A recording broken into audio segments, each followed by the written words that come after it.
Raymond Douglas, one of the richest young businessmen in Lagos. He was 32 years old, tall, and always dressed in the most expensive suits imported from Europe. His face appeared often in magazines and on television.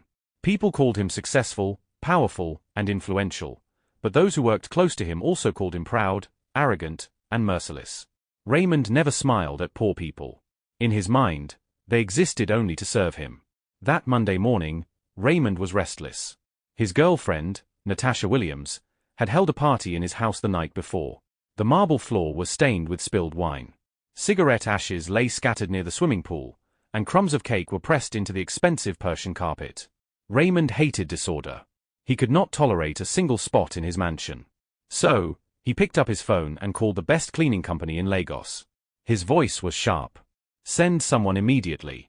I don't care who it is, but they must arrive within the hour and make sure they do not touch anything that doesn't belong to them. You people know how these cleaners behave." The manager promised to send a worker at once. Far away on the poor side of Lagos mainland, Annabelle Carter was already awake.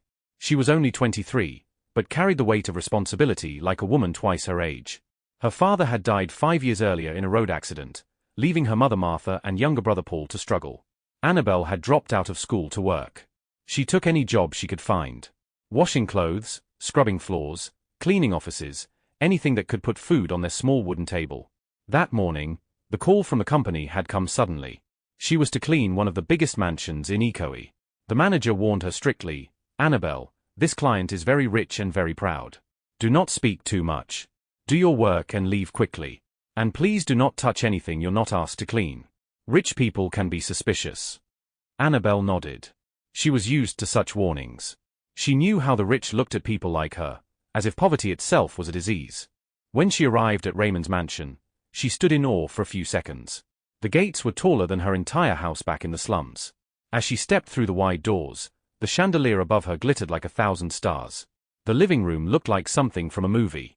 Leather chairs, golden frames, glass tables, and a widescreen television fixed on the wall. She quickly lowered her eyes and greeted, "Good morning, sir. I'm here from the cleaning company." Raymond was seated on the sofa. He looked at her slowly from head to toe, then smirked. "So, you are the one they sent. Do your work quickly, and remember, I don't trust poor people. Keep your hands where they belong. Don't even think of stealing." I'll know Annabelle's cheeks burned, but she said nothing. She simply bowed her head and moved quietly to start her work. She was not new to insults like this. To survive in Lagos, she had learned to swallow words that hurt. For the next 3 hours, Annabelle scrubbed the marble floor until it shone. Each time she moved, Raymond's sharp voice followed her. "Don't miss that corner. Make sure you use the right polish. That rug costs millions. Be careful with that flower vase. It's imported from Italy." Annabelle kept silent. She hummed a soft gospel tune under her breath, a small comfort to calm her tired spirit. Finally, when she finished, she packed her bucket and stood near the door. "I'm done, sir," she said softly. Raymond did not even look up from his laptop. He just waved his hand as if dismissing a servant. Annabelle sighed. She opened the door and walked out of the mansion. Barely 10 minutes after she left, Raymond rose from the sofa and walked into his study. He wanted to collect some documents from his safe before going out. As he opened the safe, his eyes widened. His hand shook as he counted the bundles inside. Something was wrong. $20,000 in cash was missing. "What nonsense is this?" he shouted, his voice echoing through the mansion. He counted again, his face growing darker each time. The money was truly gone. At that moment, Natasha entered the room, dressed in a short red gown, scrolling on her phone. She saw his angry face and frowned. "Baby, what's going on? Why are you shouting like that?" "My money," Raymond roared. $20,000 is missing from my safe." Natasha gasped. "Wait, wasn't that cleaner here just now?" She must have seen the safe when she was cleaning. Who else could it be? Poor girls like her don't see money every day.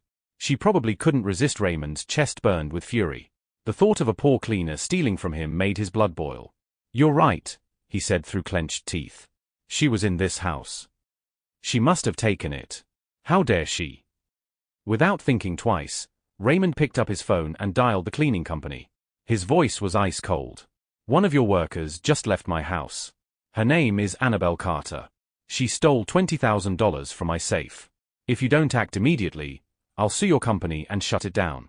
The manager's voice shook with fear. Sir, please. Annabelle has worked with us for a long time. She's honest. Shut up. Raymond barked. If you don't hand her over to the police, I'll make sure your company never operates in Lagos again. The manager had no choice. He quickly reported to the police. In a small crowded street in Mushin, Annabelle had just got home when police sirens echoed outside. Where is Annabelle Carter? An officer barked as he entered the compound. Annabelle, confused, stepped forward. Yes, officer. I'm Annabelle. What is it? You are under arrest for stealing $20,000 from Mr. Raymond Douglas, the officer declared, grabbing her arm. What? Annabelle gasped. No, that's not true. I didn't steal anything. Her mother ran forward, tears already in her eyes. Please, no. My daughter is innocent. She would never steal. Paul, only 12 years old, clung to Annabelle, crying loudly. Leave my sister alone. She's not a thief. But the officers ignored them. They handcuffed Annabelle in front of her neighbors. People began to murmur. Some shook their heads in pity while others whispered cruelly. So the girl is a thief after all. Annabelle's heart broke. She cried out, Mama, believe me. I didn't do it. I swear I didn't. But the police dragged her into the car as Martha collapsed to the ground, wailing. Back in his mansion, Raymond poured himself a glass of wine. He leaned back in his chair with a proud smile. In his mind, he had done the right thing. He had shown that nobody could mess with him. Not even a poor cleaner. Poor people are all the same, he muttered to himself. Give them a little chance and they'll show their true nature. Natasha walked in, smiling as she hugged him. See, that's how you handle people. Don't ever be soft. Poor people must be kept in their place. Raymond nodded, his heart still burning with arrogance. But somewhere deep inside, a quiet unease whispered, what if she really didn't take it? He shook his head and sipped his wine, ignoring the voice. The night after Annabelle's arrest was long and bitter in the small wooden house at Mushin. Martha could not eat. She could not sleep. She sat on the mat with her hands on her head, tears pouring down her cheeks. Her son Paul lay beside her, his face swollen from crying. The neighbors had gathered earlier, whispering and shaking their heads. Some said Annabelle is too decent to steal. Others said, you never know. Hunger can make a person do anything. But Martha knew her daughter. Annabelle was honest, hardworking, and disciplined. The pain of seeing her child dragged away in handcuffs burned Martha's heart like fire. By morning, she made a decision. She would go to Raymond's mansion herself. Maybe if she begged, maybe if she cried, the rich man's heart would soften. She held Paul by the hand and said softly, stay at home, my son. I will go and beg for your sister. Pray for me. Paul's eyes filled with tears again. Mama, please bring Annabelle back. Tell them she is not a thief. Martha hugged him, her heart breaking, then stepped out into the hot lost sun. When she finally got down near Raymond Street, she felt out of place among the tall houses and luxury cars. She clutched her wrapper tightly and walked until she reached the black gate of Raymond's mansion. 2 security guards stood there. Martha greeted politely, her voice trembling. Good morning, sir. Please, I want to see Olga Raymond. My name is Martha Carter. I am the mother of Annabelle, the cleaner who came here yesterday. The guards looked at her suspiciously. One of them folded his arms. And what do you want from Olga? Martha sighed. Please, I came to beg. My daughter did not steal anything. She is innocent. Please let me speak to Olga. I just want to explain to him. Before the guards could answer, the gate opened and a shiny car drove out slowly. Inside sat Natasha Williams, Raymond's girlfriend. When she saw Martha standing by the gate, Natasha stepped out. Martha quickly bent low in respect. Good morning, madam. Please forgive me for disturbing you. My name is Martha Carter. I am the mother of Annabelle, the young cleaner who worked here yesterday. I beg you in the name of God. My daughter is not a thief. She did not take Olga's money. She is innocent. Natasha looked Martha up and down, her lips curling in disgust. So, you are the mother of that thief? She asked coldly. Martha shook her head quickly. No, madam. Please don't call her that. Annabelle is a good girl. She works hard. She has never stolen a thing in her life. Please help me talk to your boyfriend. Tell him to release my daughter. Natasha laughed loudly. Boyfriend? Who told you nonsense? He is not my boyfriend. He is my husband-to-be. Soon we will marry. And let me tell you, I don't waste my time listening to poor ugly women like you. You should be ashamed of yourself. You raised a criminal. You gave birth to a thief. Martha's knees went weak. Please, madam, don't say that. I know my daughter. She is not a criminal. She is innocent. I beg you in God's name. You are a woman like me. You know how it feels to see your child suffer. Please have mercy. Talk to him. Tell him to let Annabelle go. Natasha hissed. Mercy, you are very stupid. Your daughter stole from us. $20,000. Do you know how much that is? Do you know how many years of your miserable life you would need to make that money? You poor people are all the same. Greedy, dirty, and shameless. Now she will rot in prison where she belongs. And you, old woman, should be thanking God they didn't lock you up, too. Martha burst into tears. Madam, please don't talk like that. Poverty is not a crime. We are suffering. Yes, but my daughter is innocent. Please help me. Talk to Ogre Raymond. He has power.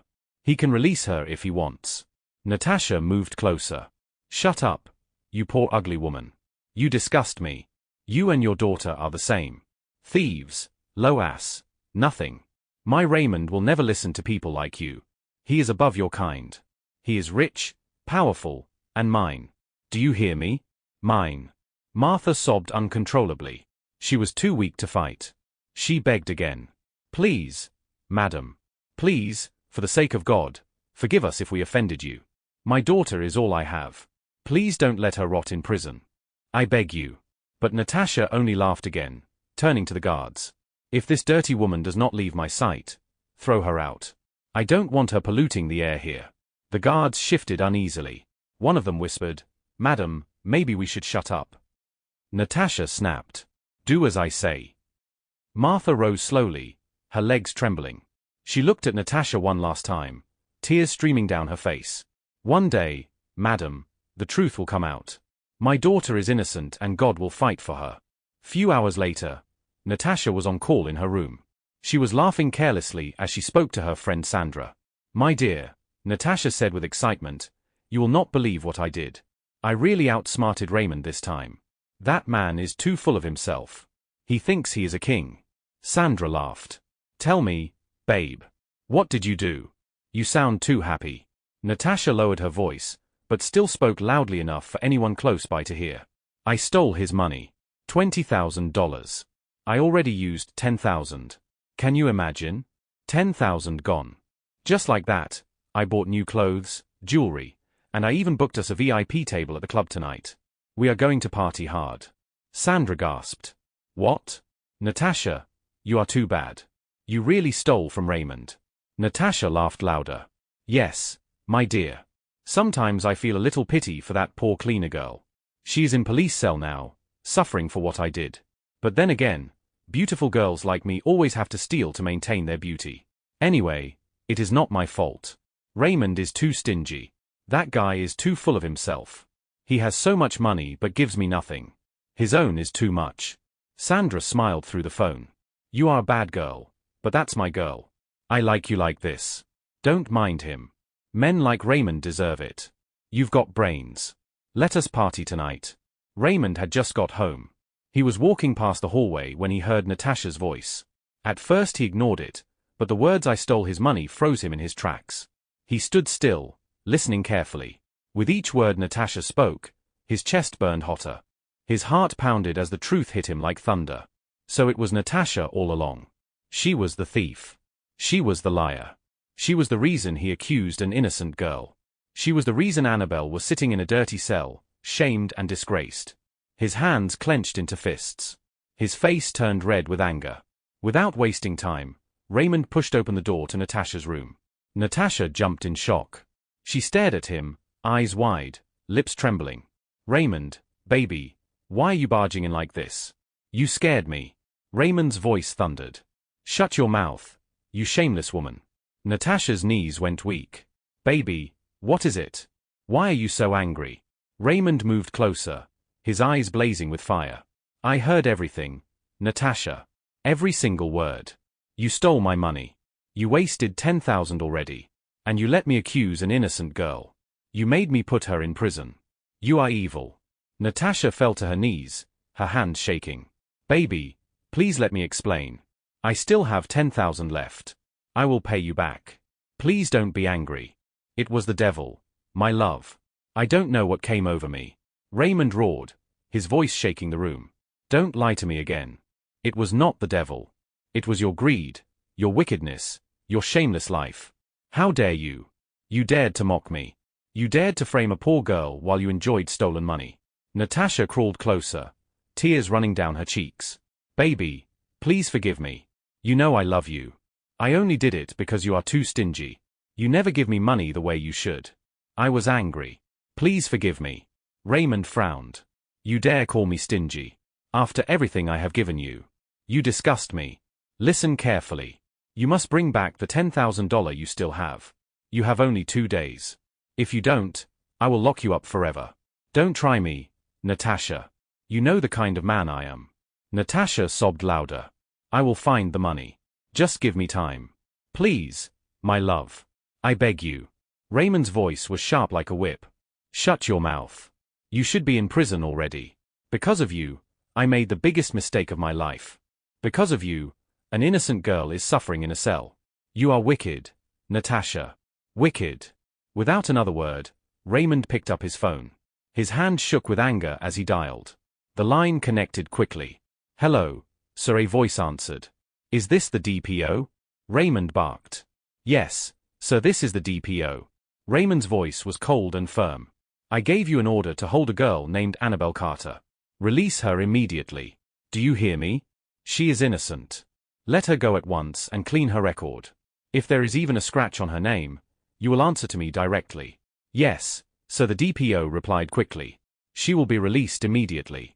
Raymond ended the call and glared at Natasha. Get out of my sight. You are filth. Don't let me see your face again until you bring that money. 2 days. If not, I will make sure you rot in prison. The cell at Mushin police station smelled of sweat and tears. The walls were damp, the floor dirty. In the far corner, Annabelle Carter sat with her knees pulled up to her chest. Her face was pale, her hair rough, and her heart heavy. 2 nights in custody had felt like 2 years. She kept asking herself, why me? She had worked honestly all her life, yet here she was, branded a thief. Every time she remembered her mother's tears and Paul's cries as the police dragged her away, her chest tightened. I didn't steal anything, she whispered to herself again and again. Why don't they believe me? The women around her mocked her sometimes. One of them laughed bitterly, saying, you fine girl like you, stop pretending. Rich man's house? Of course you stole. That is why you are here, Annabelle cried silently. She had no strength to argue. By late morning, a female officer appeared with keys jingling in her hand. She pointed straight at Annabelle. You get up, pack your things. You're free. Annabelle blinked in disbelief. Free? What do you mean? The officer shrugged. Orders from above. You are lucky. Don't waste time. Move with shaking legs. As she stepped out of the cell, tears filled her eyes. The open air outside the bars felt like freedom itself. The next morning in Mushin was bright, but Annabelle's heart was still heavy. She had barely slept. Each time she closed her eyes, she saw the iron bars of the police cell and heard the mocking voices of women calling her a thief. She sat quietly on the small wooden stool outside their room, staring at the dusty street. Suddenly, the sound of a car horn echoed down the street. Neighbors rushed out of their rooms, whispering in surprise. A black SUV slowly drove into the compound. The door opened and out stepped Raymond Douglas. Annabelle looked up and her body stiffened. Her chest tightened with anger. She stood up slowly, her eyes locked on him like fire. Raymond walked forward slowly, his steps heavy. He cleared his throat and spoke softly. Annabelle, I came to. Annabelle raised her hand sharply. Stop right there. Did I not warn you to stay away from me and my family? Why are you here? Haven't you done enough damage already? Raymond sighed deeply. His voice was heavy with shame. I came to apologize. What I did to you was wrong. I judged you unfairly. I believed a lie. I can't change the past, but I want to make things right. Annabelle frowned. Make things right? By what? Your sorry means nothing to me. You disgraced me. You destroyed my name. You put me in a cell like a common thief. Nothing can make that right. Raymond nodded slowly. I know words are not enough. That's why I came with something more. From today, you are no longer just a cleaner for random companies. I want you to work directly for me in my house. You will be on my payroll. You will cook, clean, and manage the house. Your salary will be 5 times what you used to earn. Your family will never suffer again. Annabelle's anger boiled over. So this is why you came to insult me again. You think because you are rich, you can wave money in my face and I will run to you like a dog. You think poverty makes us desperate. You think dignity is for sale. Shame on you, Mr. Raymond. Shame. Annabelle's voice rose higher. You are so full of yourself. You walk into our compound with your shiny car and your fine suit, thinking everyone should bow to you.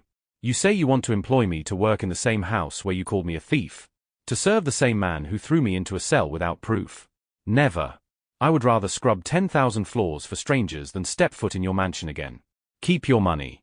Keep your job. Keep your pride. We don't need it. Raymond's mouth opened, but no words came out. His chest rose and fell too quickly. His lips trembled. His hands shook.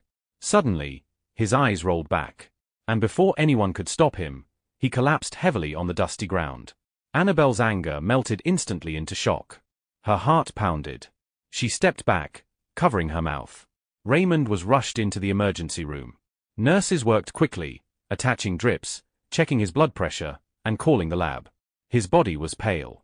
Sweat covered his forehead, but he did not open his eyes. Outside, the waiting area was tense. His driver paced up and down making frantic calls. Yes, madam. Boss fainted.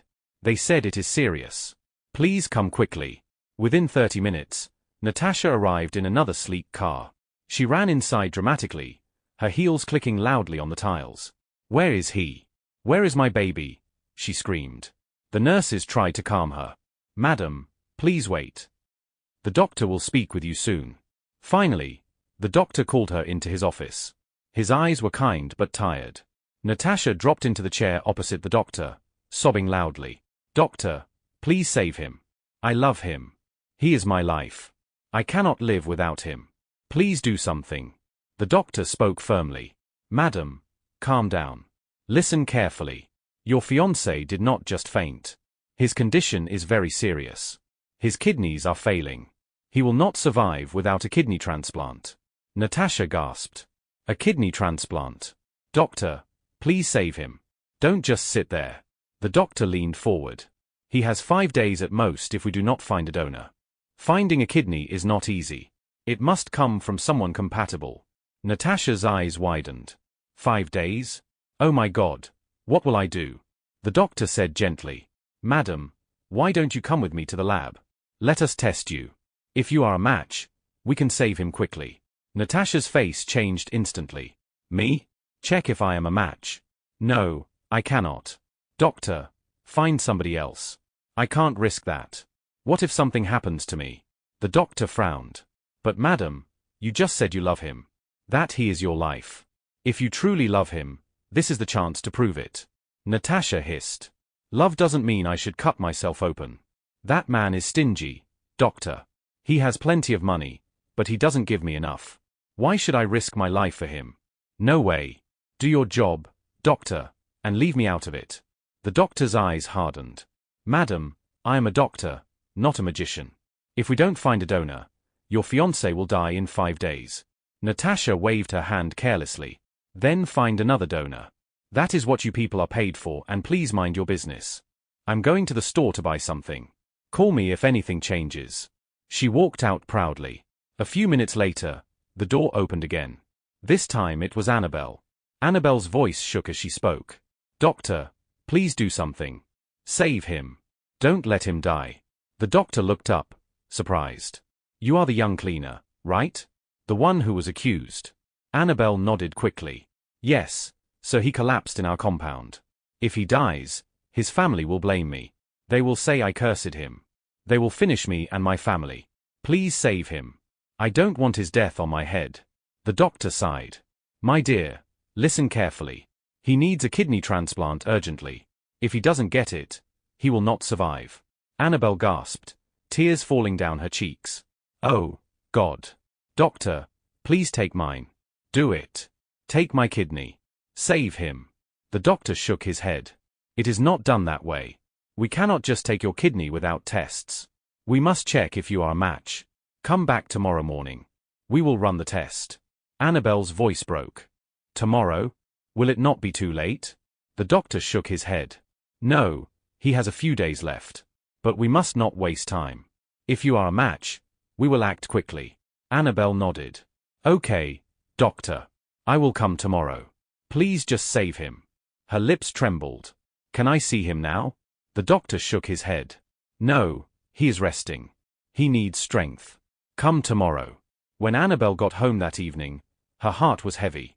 Her mother, Martha, looked at her closely and asked softly, "My child, what did the doctor say?" Annabelle swallowed hard. "Mama, he said Raymond will die in 5 days if he does not get a kidney. I told the doctor, I will give mine to save him." Martha's eyes widened in shock. What? Annabelle, no.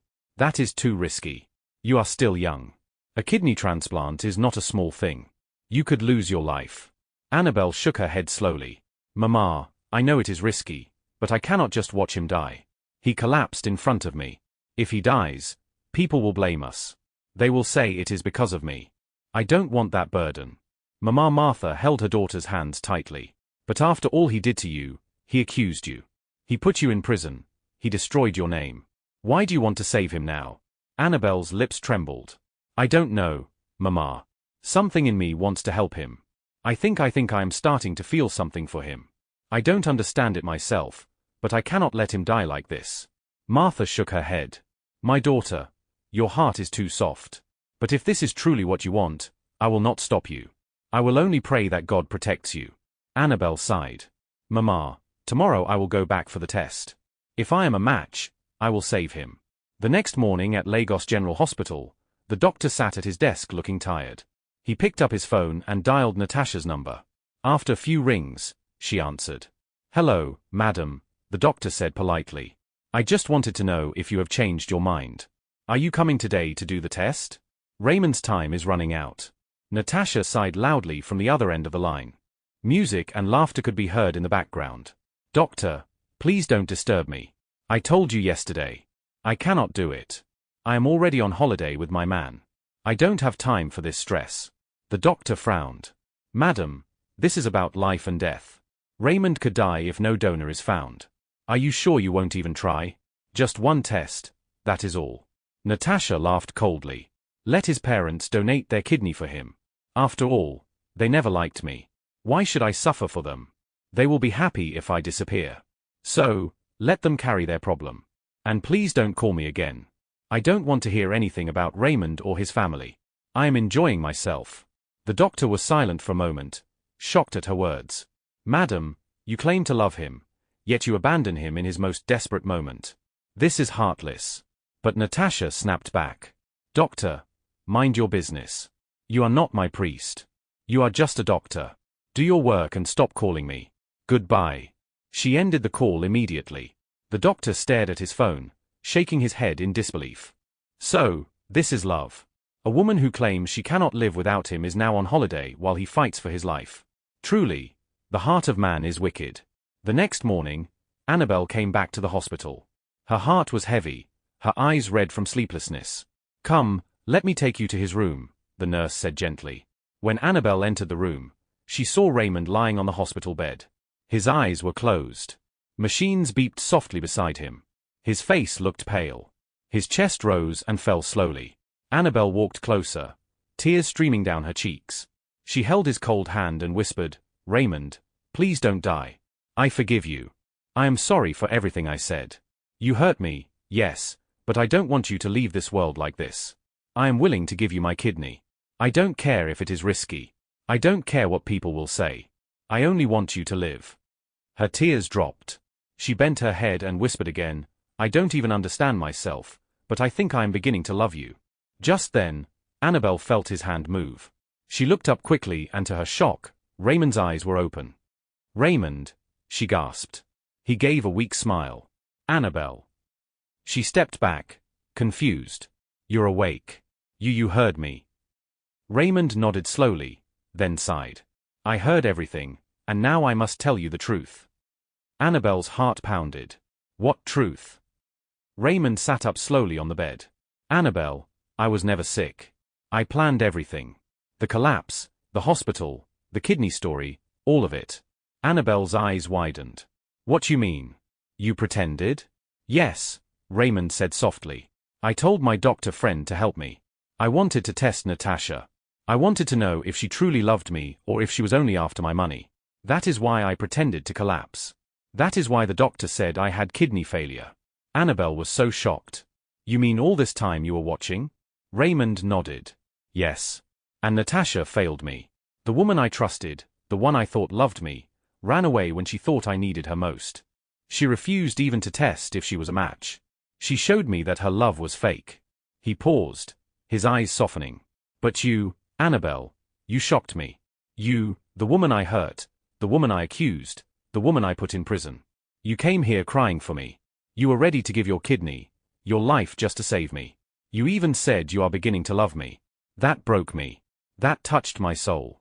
Annabelle's hand shook. Raymond, why would you do such a cruel test? Do you know how much I cried? Do you know how afraid I was? Raymond looked down, ashamed. I know. I am sorry. I didn't mean to hurt you again. But I wanted to see the truth with my own eyes. And now I know Natasha never loved me. But you, Annabelle, even after all my wickedness, you chose to forgive. You chose to save me. That is something I will never forget. Annabelle sighed. Raymond, you are a proud man. You played with my emotions. You almost killed me with fear. But I see your point. Natasha truly failed you and me. I don't even know why I care this much for you. Maybe God is teaching us both a lesson. Raymond reached out and touched her hand gently. Annabelle, that day I came to your house to beg. I already knew I had started loving you. But when you rejected me, when you insulted me, I realized you were not going to forgive me easily. So I made this plan. I wanted to see people's true colors and I saw them. Natasha, the woman I thought was mine, abandoned me. You, the woman I least deserved, was ready to save me. From today, I will never forget that Annabelle stared at him, searching his eyes. She wanted to know if his words were true or just another trick. His eyes, however, looked different now. They were soft, filled with regret. Just then, the hospital door opened. Natasha walked in holding a shopping bag. She froze when she saw Annabelle by Raymond's side. What is she doing here? Natasha snapped. Raymond, you should not allow this thief near you. Raymond turned his head slowly, his eyes cold. Natasha, stop. Don't call her that again. She is not a thief. She is better than you in every way. Natasha's jaw dropped. What? After everything I did for you, you choose this poor girl over me. Raymond gave a bitter smile. Yes. Everything you did. You spent my money, lied to me, used me. When you thought I was dying, you ran away. You refused to even test if you could save me. That was when I saw your heart clearly. You never loved me. You only loved my money. Natasha's face turned red. Raymond, you can't talk to me like that. Raymond raised his hand. Enough. Leave this place. Our relationship is over. You failed the test and now I don't want to see you again. Natasha's eyes filled with rage. She turned to Annabelle and hissed. This is your fault. You think you've won. You are nothing but a poor house girl. He will dump you, too. Annabelle didn't reply. She simply looked at Natasha with calm eyes. That silence cut deeper than any insult. With a loud hiss, Natasha stormed out, slamming the door behind her. The room grew quiet again. Raymond looked at Annabelle, his voice gentle. Now you see why I did it. I wanted to know who truly cared for me. Natasha failed me. But you showed me a love I did not deserve. Weeks passed. Raymond truly began to change. He apologized to Annabelle's mother, Martha, and provided support for her health. He sponsored Annabelle back to school and helped her start a small cleaning business of her own. Annabelle slowly began to see that his change was real. She smiled more when he visited. She no longer looked at him with only anger, but with a heart that was healing. One evening, as the sun set over Lagos, Raymond stood with Annabelle outside her house. The air was quiet, only children's laughter echoing from a distance. Annabelle, he said softly, thank you for giving me a second chance. I don't know what the future holds, but I know I want to walk it with you. Annabelle looked at him, her heart calm. Raymond, I am not promising you everything yet, but I am willing to walk one step at a time. If your change is true, then maybe, just maybe, love will grow. Raymond smiled. He held her hand gently. "That is enough for me." Their story spread across the community. People talked about how the proud rich man was humbled by the poor cleaner and how love is not about money but about truth and sacrifice. And Annabelle herself learned something important. Forgiveness can heal wounds, but trust must be rebuilt carefully. Raymond learned the greatest lesson of his life. Wealth means nothing without love, humility, and respect. Together they began a new chapter. Not perfect, but hopeful. Dear viewers, what lesson did you learn from this story? Share your thoughts in the comments below. If you enjoyed this video, don't forget to like, share, and subscribe to our channel. Also, turn on the notification bell so you'll be the first to know whenever we upload new videos. Thank you for watching and stay blessed.